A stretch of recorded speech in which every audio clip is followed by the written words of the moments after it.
10th class का chapter 4 है, exercise 4.2 के सम कर रहे हैं हम यहाँ। आपका जो फर्स्ट क्वेश्चन है उसमें क्या दिया, आपके पास है द्विघात समीकरण दी हुई है, क्वाड्रेटिक इक्वेशन है, उनको बाई फैक्टर से उनके रूट निकालने हैं, तो उनको गुणनखंड करके उनके क्या ज्ञात करने हैं, मूल ज्ञात करने हैं। जैसे हमने शून्य ज्ञात किए थे वही है, ये मूल और शून्य की एक ही बात होती है, ठीक है। तो इसके मूल ज्ञात करने हैं यहाँ आपने। आपके पास पहला जो द्विघात समीकरण ये दिया है, ठीक है ना। एक बार फिर मैं बता देता हूँ यहाँ क्या करना है आपने, जो प्रोडक्ट है गुणा करनी है, यानी कि जो गुणनफल है वो किस किस का होना चाहिए, वो आपका एक तो एक्स स्क्वायर का गुणांक और एक जो कांस्टेंट टर्म है अचर पद है उसका गुणांक, ठीक है ना। अब जैसे क्या क्या हो गया यहाँ आपके पास जो अचर पद है वो है 1, इसका सॉरी जो आपका एक्स स्क्वायर है उसका गुणांक क्या है 1 है, और इसका गुणांक क्या है,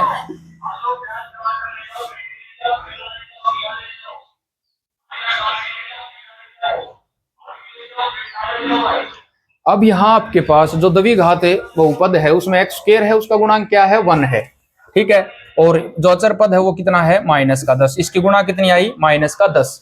अब जोड़ कितना आना चाहिए, जो p है वो योगफल है वो कितना आना चाहिए, जो बीच वाला जो x का गुणांक है वो, अब x का गुणांक क्या है आपका माइनस का 3, ये है।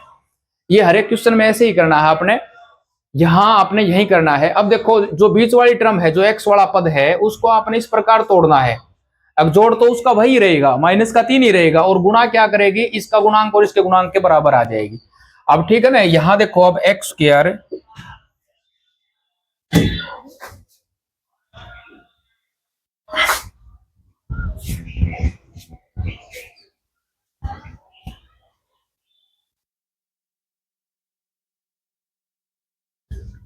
क्या आएगा, अब एक्स स्क्वायर माइनस का 5x प्लस का 2x।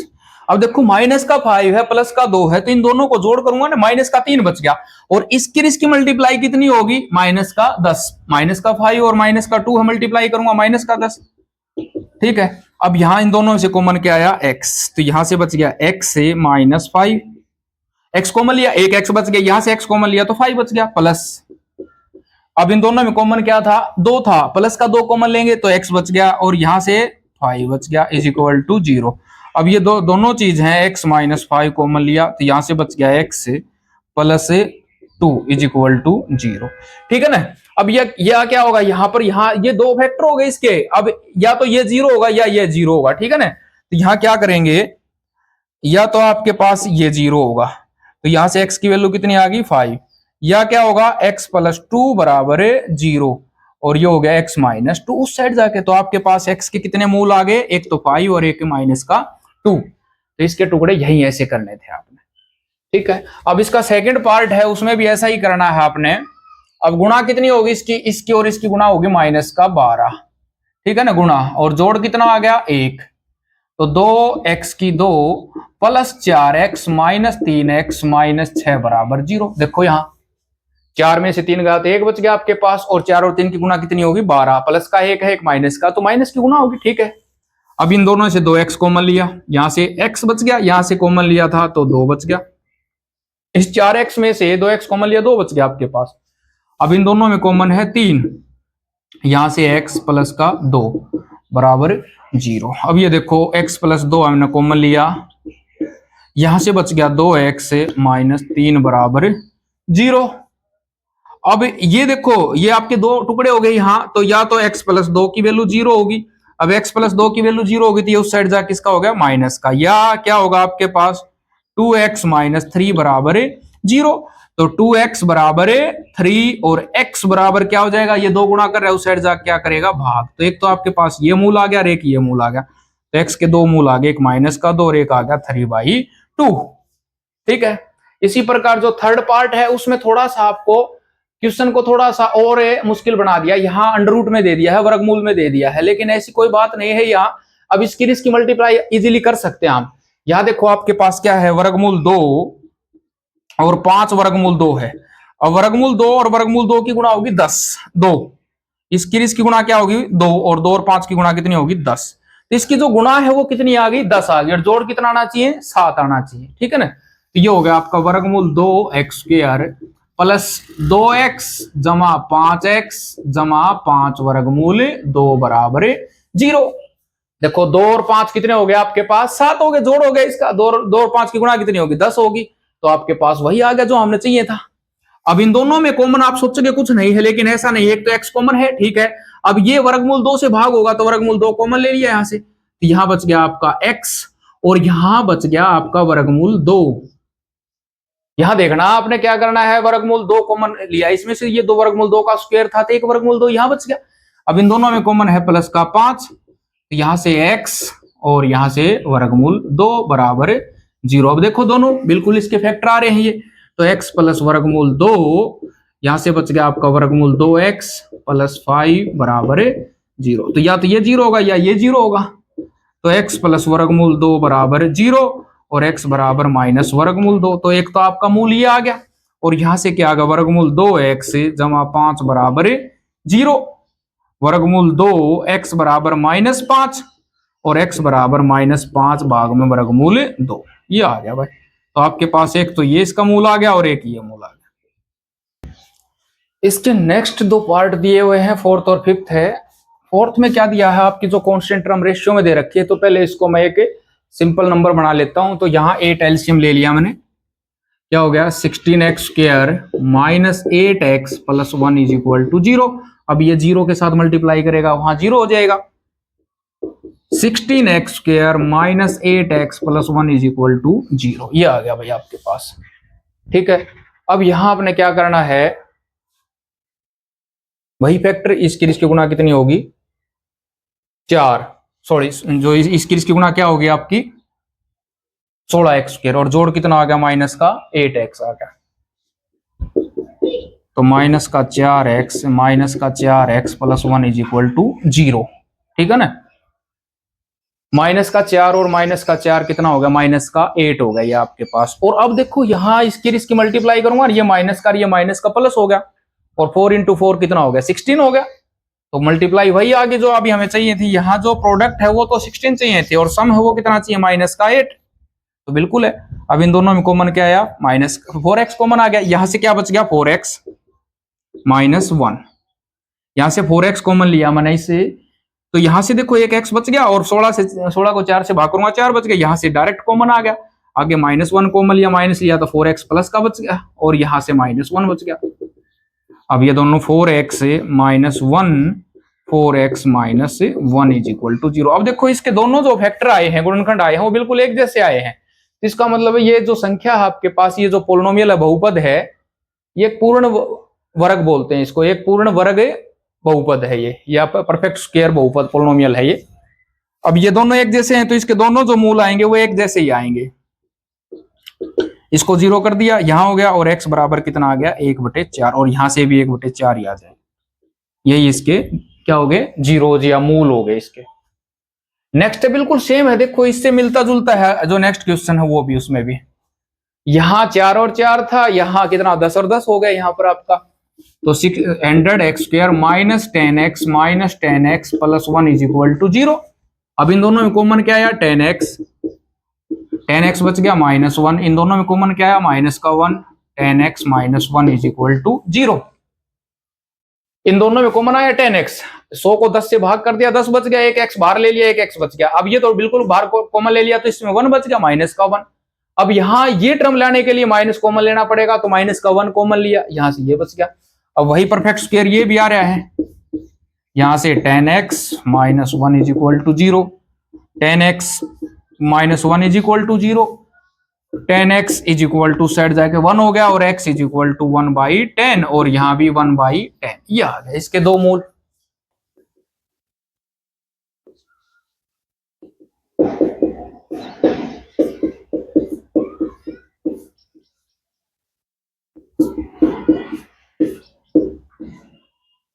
आपका सेकंड क्वेश्चन है ना, सेकंड क्वेश्चन आपका एग्जांपल दिया है, उसको सोल्व करना है, तो आप देख के कर लेना यहाँ। अब तीसरा जो क्वेश्चन उसमें क्या दिया है, ऐसी दो संख्याएं ज्ञात करनी है जिनका योग 27 हो तथा गुणनफल 182 हो। गुणनफल कितना दिया है 182।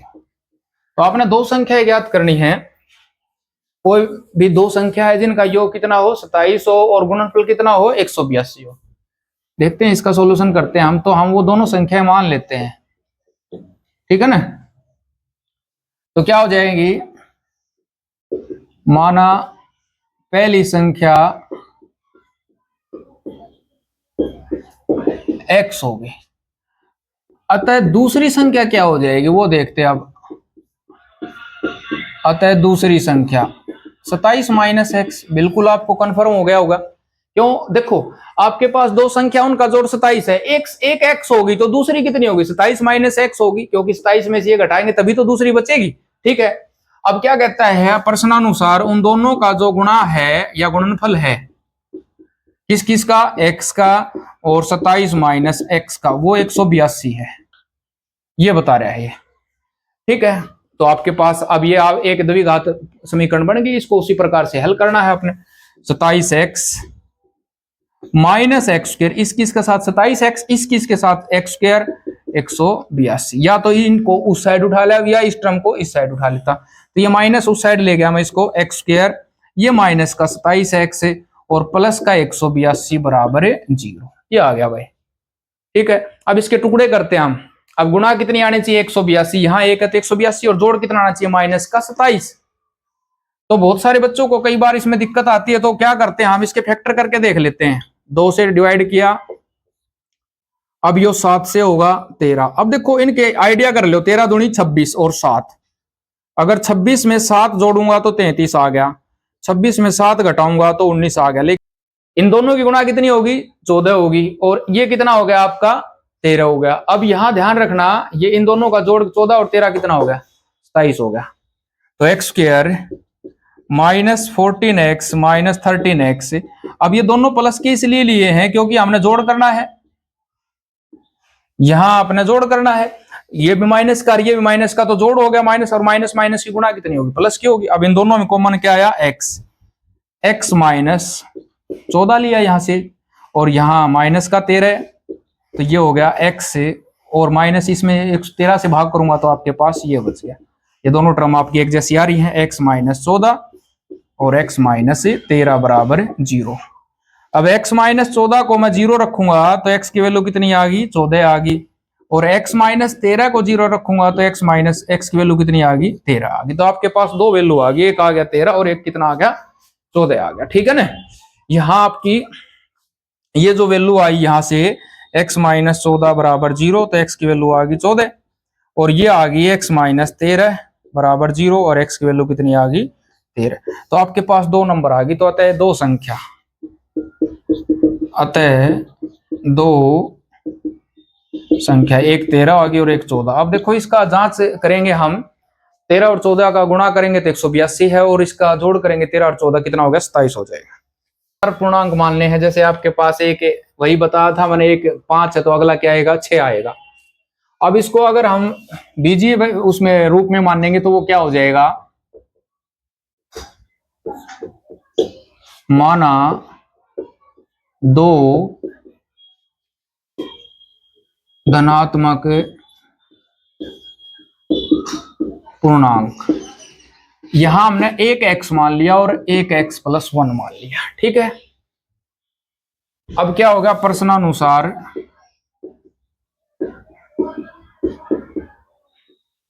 अब ये प्रश्न के अनुसार क्या कहता है, जिसके वर्गों का योग है ना 365 हो, इनके वर्ग करके उसका योग करना है, आपने जोड़ करना है। पहले का वर्ग ये हो गया और दूसरे का वर्ग ये हो गया, ठीक है। इनका जोड़ करना है, वो किसके बराबर है 365, ठीक है। इस एक्स स्क्वायर को तो मैं यही लिख दूंगा, और ये आपके पास एक X plus A plus B का होल स्क्वायर हो गया। यहां हम ए प्लस बी का होल स्क्वायर कर देते हैं, और वो हो जाएगा A square plus B square plus 2ab, ये फॉर्मूला लगा देंगे हम, ठीक है ना। तो यहां आपके पास ए का स्क्वायर, बी का जगह 1 प्लस 2x बराबर 365, ये दोनों जुड़ गए यहां से, एक्स स्क्वायर प्लस ये आपका ये एक यो 2x स्क्वायर हो गए 2x, ये इस साइड आके माइनस का 364 बराबर 0, इस साइड आके माइनस का 365 हो गया, एक प्लस का है तो माइनस के 364 बच गए। यहां आप दो कॉमन ले सकते हो, एक्स स्क्वायर प्लस एक्स से, अब 2 कॉमन लिया तो 182 हो गया। अभी लास्ट हमने क्वेश्चन किया ही था, उसमें 14 और 13 आए थे गुणा, और यहाँ भी जोड़, अब वहां जोड़ था 27, अब यहाँ माइनस का है तो घटा हो जाएगी, तो ये दो उस साइड जाकर 0 हो जाएगा आपका।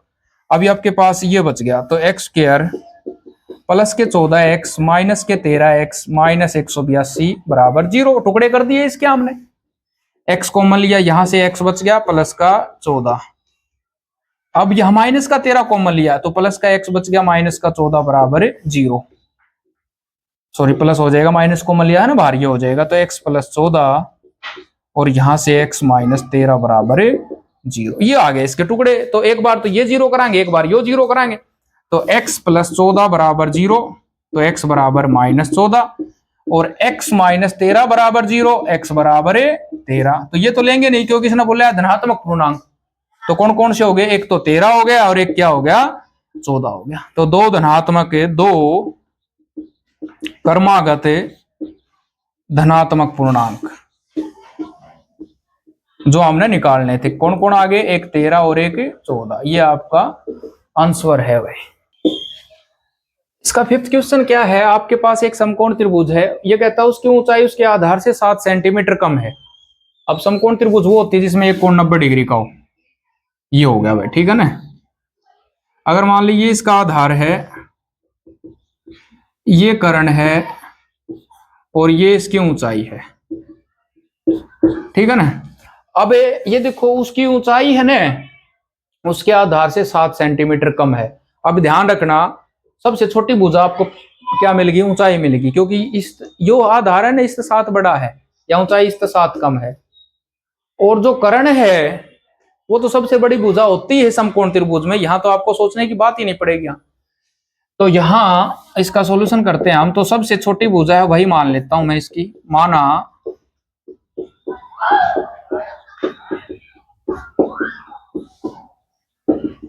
समकोण त्रिभुज का की ऊंचाई x सेंटीमीटर मान लिया।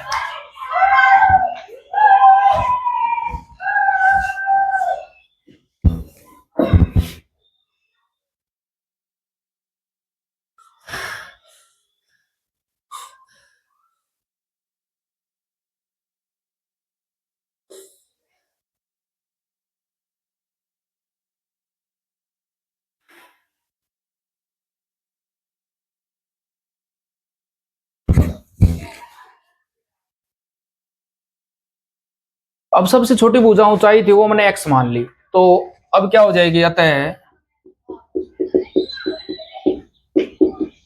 समकोण त्रिभुज का आधार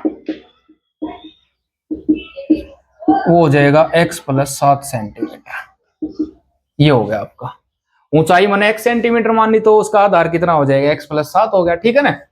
अब यहां अपने पाइथागोरस लगानी पड़ेगी, ठीक है ना। जो पाइथागोरस है, आपने 8th क्लास से पढ़ते आ रहे हो, पाइथागोरस जो प्रमेय है पाइथागोरस ने दी थी, उसने बताया था एक समकोण त्रिभुज में, ये समकोण त्रिभुज 90 डिग्री का कोण है, ये कर्ण होता है।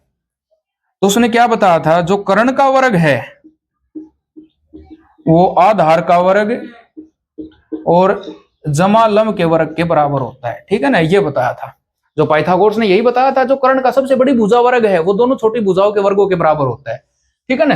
अब ये इसकी ऊंचाई मान ली मैंने, ये आधार आ गया आपके पास। अब लिखेंगे पाइथागोरस प्रमेय के अनुसार, पाइथागोरस प्रमेय के अनुसार। अब इसमें क्या दे रखा है, उसका कर्ण दे रखा है, तो आपके पास दो भुजाइयां हमने आए गई, तो छोटे वाली भुजा प्लस उससे बड़े वाली भुजा और बराबर कर्ण का वर्ग, और कर्ण आपके पास 13 था, ठीक है ना। अब इसका वर्ग कितना हो गया, x की 2, इसका वर्ग a स्क्वायर, इसका प्लस b स्क्वायर, इसका वर्ग प्लस 2ab, 14x, 2 गुणा में x गुणा में 7 बराबर 169। ये दोनों 2x स्क्वायर हो गए, ये देखो प्लस का 14x और ये इस साइड आके माइनस का हो गया, और ये माइनस का इसमें से घटा दिया था आपके पास माइनस का 120 बराबर 0, ये आ गया आपके पास, ठीक है ना। तो देखो इसमें से ये घटा दिया, माइनस का 120 हो गया। आप जोड़े, अब 2 कॉमन ले सकते हो यहां से, एक्स स्क्वायर प्लस का 7x माइनस का 60 बराबर 0। अब इसके टुकड़े करने हैं, एक्स स्क्वायर प्लस का 12x माइनस का 7 है ना 5x माइनस का 5x बराबर 0। 12 में से 5 घटाए 7 बच गया और इसकी राशि गुणा कितनी आ गई 60 आ गई। इसमें से कॉमन लिया x, तो x प्लस 12, इन दोनों में से माइनस का 5 कॉमन लिया, यहां से x प्लस 12, इसके दो टुकड़े आ गए आपके पास, x प्लस 12 x माइनस 5 बराबर 0। ये टुकड़े आ गए इसके दो, एक आ गया x प्लस 12 और एक आ गया x माइनस 5। यहां से आपके पास इसके दो टुकड़े आ गए x प्लस 12 और x माइनस 5 बराबर 0। तो एक बार x प्लस 12 बराबर 0 कर लिया, तो यहां से x की वैल्यू आ गई माइनस का 12। एक बार x माइनस उस साइड जाके किसका हो गया 5, तो आपके पास एक वैल्यू ये आ गई यहां से, ठीक है ना। ये तो हम माइनस की इसलिए नहीं लेंगे, और x क्या था, उसकी ऊंचाई थी, तो अतः ऊंचाई क्या आ जाएगी, त्रिभुज की ऊंचाई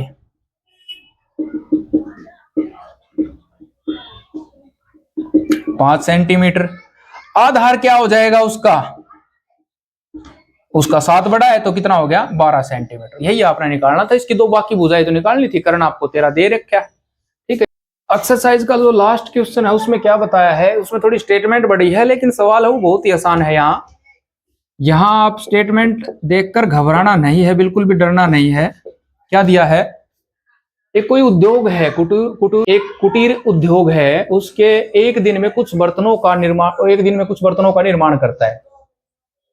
उसके अंदर कुछ बर्तन बनाए जाते हैं एक विशेष दिन।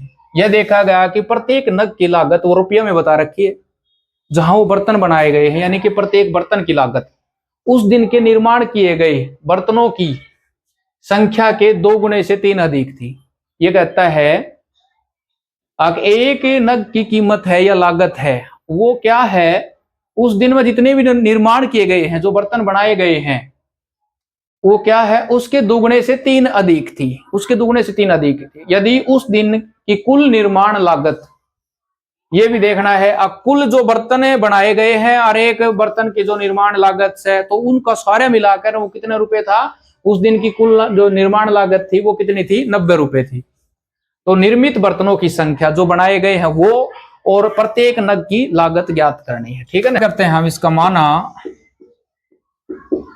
एक दिन में निर्मित बर्तनों की संख्या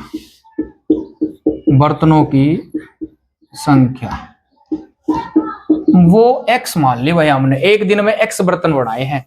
तो अब देखो यहां से आपकी जो स्टेटमेंट दी है ना, उससे क्या आ जाएगा, एक नग की लागत। अभी यहां क्या आया आपके पास, एक दिन में हमने जो बर्तन बने थे वो x मान लिए। अब उसके बाद बोलता है एक नग की लागत कितनी है, उस दिन के निर्माण किए गए बर्तन, जितने बर्तन है उनके 2 गुने से 3 अधिक है। जो एक नग की लागत है वो कितनी है, इसका 2 गुना और जमा में 3, ठीक है। अब एक नग की लागत यह होगी और एक दिन में इतने बने हैं, तो कुल लागत क्या है वो दे रखी है, जो एक दिन में है वो कितनी है, उस दिन का जो को है वो 90 रुपए है। एक दिन की कुल लागत यहां लिख सकते हो आप। तो अब क्या हो जाएगा, x गुणा में 2x जमा 3 बराबर 90। इसको हल कर लेते हैं।